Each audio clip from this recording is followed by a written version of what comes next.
દોસ્તો આ છોકરી હોય એ બસની અંદર ચડતી હોય ત્યારે પાછળથી એક છોકરો તેને લાલ કલર નાખી દે છે અને પીરિયડ આવ્યા એવું કરી વાર અને આ છોકરો કહે છે કે વાહ ભાઈ વાહ, હવે તો મજા આવશે, હવે હું જો આ છોકરીનો કેવો મજો લઉં છું અંદર જઈને. પછી મિત્રો આ છોકરી હોય એ બસની અંદર આવતી રહે છે અને બસની અંદર આવીને કહે છે કે ઊભી રાખજો, હું સીટમાં છે બેસી જાઉં. પછી આ બાજુ બધા લોકો જોવે છે અને પીરિયડ આવ્યા એવું જોઈને આ છોકરી તો એ જોઈને તરત જ બહુ જ પોલી થવા માંડે છે અને આ બાજુ જોવા લાગે છે. પછી આ છોકરી તરત જ સીટ પાસે આ છોકરાને આવીને કહે મને સીટ દેશો. એટલે આ છોકરી કહે છે કે ના, હું તમને છે ને મારી પાસે જરાય પણ નહીં બેસવા દઉં, તમે આગળ જાઓ. એટલે આ છોકરીઓ એક બીજા છોકરા પાસે જાય અને કહે છે કે મને અહીંયા બેસવા દો ને. પણ આ છોકરો હોય એ તરત જ એને ના પાડી દે અને કહે છે કે તમે છે ને બીજી સીટ ગોતી લો, અહીંયા હું નહીં બેસવા દઉં. પછી આ છોકરી હોય એ તરત જ આ બાજુ આવે છે ને એક છોકરીને આવીને કહેવા આવે, પણ આ છોકરી તો તરત જ બકારી કરવા લાગે છે ને ઉલટી કરવા લાગે. એટલે આ છોકરી કહે છે કે શું થયું મેડમ?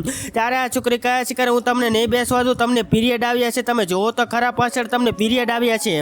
એટલે આ છોકરી એ તરત જ પાછળ જોવે છે ને એ છોકરી તરત જ ડરી જાય છે. ડરીને પાછળની સીટ હોય એ ત્યાં કણે જઈને બેસી જાય છે. અને પછી મિત્રો એટલી વારમાં ત્યાં કણે પેલો છોકરો આવે છે અને છોકરો આવીને તરત જ કહે છે કે ઓય સમક્ષ ચલો, શું કરે છે ને એના શાળા કરવા લાગે છે અને એની પાસે આવીને બેસી જાય ને એની શાળા કરે છે. એટલી વારમાં ત્યાં કણે ચોર લૂંટારા બસની અંદર આવી જાય છે ને આ બધને લૂંટવા લાગે છે. ને પછી મિત્રો લૂંટતા લૂંટતા છોકરી પાસે આવે પણ આ છોકરીને જોઈને ડરી જાય ને પગે લાગે છે. પણ મિત્રો હવે આગળ થયું જોવા જેવું છે, પણ એ જોતા પહેલા હે માતા અંબે આજે જે કોઈ આ વિડીયો પર લાઈક કરી, ચેનલ સબસ્ક્રાઇબ કરીને ઘરમાં કદીએ ધનની કમી ના રહેવા દેતા અને કોમેન્ટની અંદર જય માતાજી જરૂરથી લખતા જજો. લાસ્ટમાં મિત્રો એવું થાય છે કે છોકરી હોય એની મોટી પીએસઆઈ હોય છે ને આ બધા લોકોને ખબર નથી હોતી ને પછી પેલા ચોર હોય એ પણ અહીંયાથી ભાગી જાય છે ને પેલા છોકરાને પણ આ છોકરી પકડી લે છે ને જેલની અંદર લઈ જાય છે.